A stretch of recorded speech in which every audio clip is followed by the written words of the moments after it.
नमस्ते दोस्तों। जो लोग आईआईटी जैम की तैयारी कर रहे हैं उनको पता होगा कि वेक्टर कैलकुलस बहुत ही इंपॉर्टेंट टॉपिक है। इंपॉर्टेंट क्यों है? क्योंकि इसमें मार्क्स बहुत जल्दी हम लोग स्कोर कर सकते हैं और मिनिमम टाइम में स्कोर कर सकते हैं।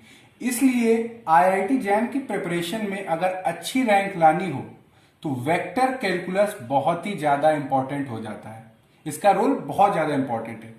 तो चलिए इसका पहले हम लोग सिलेबस देखते हैं कि इसमें हम लोगों को क्या पढ़ना है। तो इसमें हम लोगों को ग्रेडियंट पढ़ना है, डाइवर्जेंस पढ़ना है, कर्ल पढ़ना है, लाइन, सरफेस और वॉल्यूम इंटीग्रल पढ़ना है और गॉस, ग्रीन और स्ट्रोक्स थ्योरम पढ़नी है और उसकी सिंपल सी एप्लीकेशन। सिलेबस इसका बहुत छोटा है और अगर आप एग्जाम में अगर आप बैठेंगे तो वेक्टर कैलकुलस के जो क्वेश्चंस होते हैं वो ऐसे होते हैं कि आप तुरंत क्रैक कर सकते हैं उसमें और इजी इजी मार्क्स ला सकते हैं। तो ये बहुत इंपॉर्टेंट हो जाता है कि हम लोग वेक्टर कैलकुलस पे थोड़ा सा ध्यान दें। तो चलिए शुरू करते हैं। ये जो मेरी सीरीज है वेक्टर कैलकुलस की, ये आईआईटी जैम की जो प्रिपरेशन कर रहे हैं उनके लिए बहुत यूजफुल होगी। हम लोग इसमें करेंगे कैसे वो जरा समझते हैं। सबसे पहले हम लोग बेसिक कंसेप्ट पढ़ेंगे। बेसिक कंसेप्ट पढ़ेंगे इसमें, ठीक है।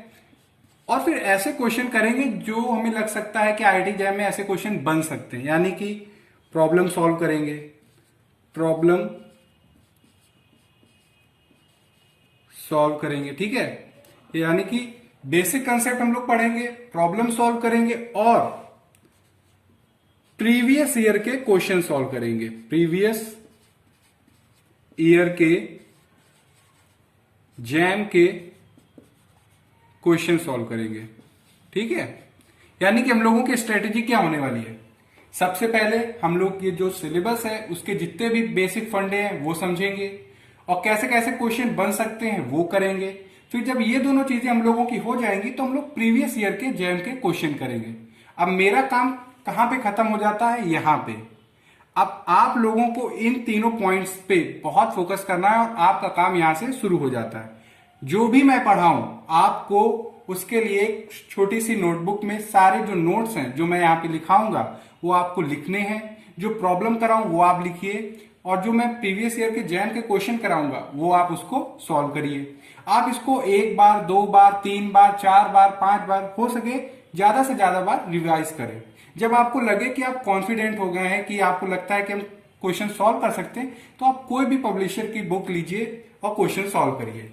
तो हम लोग एक स्ट्रेटेजी से चलेंगे और एक स्मार्ट वर्क करेंगे जिससे हम लोग वेक्टर कैलकुलस, जो कि बहुत इंपॉर्टेंट है क्योंकि ये इजी स्कोरिंग है, इजी स्कोरिंग है और भाई मिनिमम टाइम में आप इसको सॉल्व कर सकते हो। 3 घंटे में अगर आपके कोई ऐसा टॉपिक है जिसमें आप मार्क्स बहुत जल्दी ला सकते हो तो वो वेक्टर कैलकुलस है।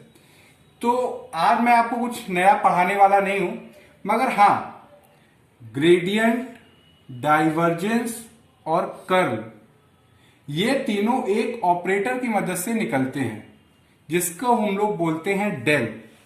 यानी कि उसका नाम है वेक्टर डिफरेंशियल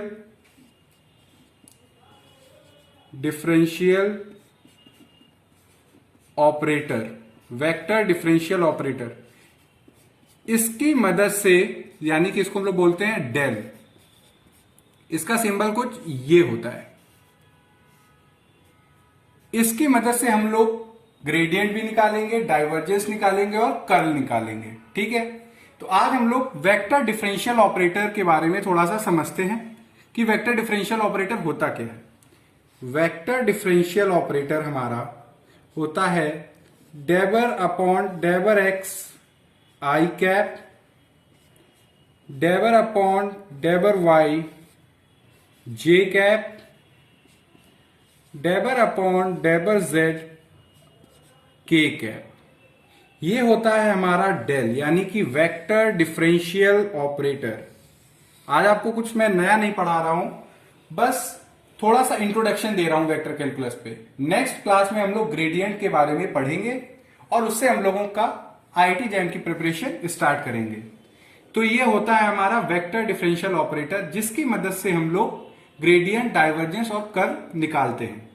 अब आपको एक चीज और बता देते हैं कि वेक्टर पॉइंट फंक्शन क्या होते हैं और स्केलर पॉइंट फंक्शन क्या होते हैं। वेक्टर पॉइंट फंक्शन, अगर कोई फंक्शन है, यानी कि अगर कोई ये स्पेस है, ठीक है, ये जैसे ये फंक्शन है हमारा, ठीक है, अगर इसका मैग्नीट्यूड और डायरेक्शन दोनों दी जाएं तो ये हमारा फंक्शन कैसा होगा, वेक्टर पॉइंट फंक्शन। क्योंकि हम लोग वेक्टर के बारे में जानते हैं कि इसमें मैग्नीट्यूड भी होता है और डायरेक्शन भी होती है। तो ऐसे फंक्शन जिनमें मैग्नीट्यूड और डायरेक्शन दोनों होती है वो हमारे कहलाते हैं वेक्टर पॉइंट फंक्शन।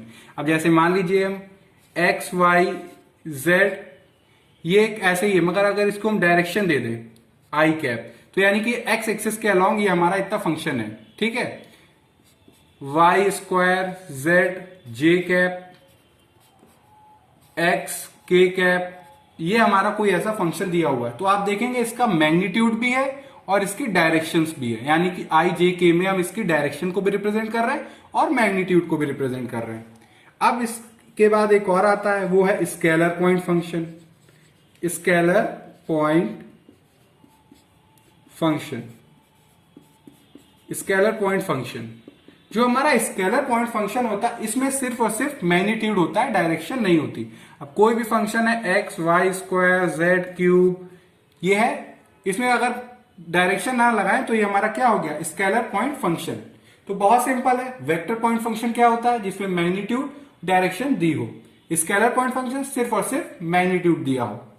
तो आज हम लोगों ने सिर्फ और सिर्फ डेल के ऊपर बात करी है, यानी कि वेक्टर डिफरेंशियल ऑपरेटर के बारे में, जो कि ये होता है। और जब मेरा नेक्स्ट वीडियो आएगा तो इसके बाद हम लोग ग्रेडियंट को सॉल्व करेंगे और ग्रेडियंट को देखेंगे कि ग्रेडियंट क्या होता है, डाइवर्जेंस कर्व, और फिर line surface volume Gauss green stroke, फिर इसके बारे में बात करेंगे। तो ये सिर्फ और सिर्फ इंट्रोडक्शन था और आपको बताना चाहता हूं कि ये जो वेक्टर कैलकुलस की सीरीज है ये बहुत ज्यादा यूजफुल होने वाली है IIT जैम की जो तैयारी कर रहे हैं स्टूडेंट उनके लिए।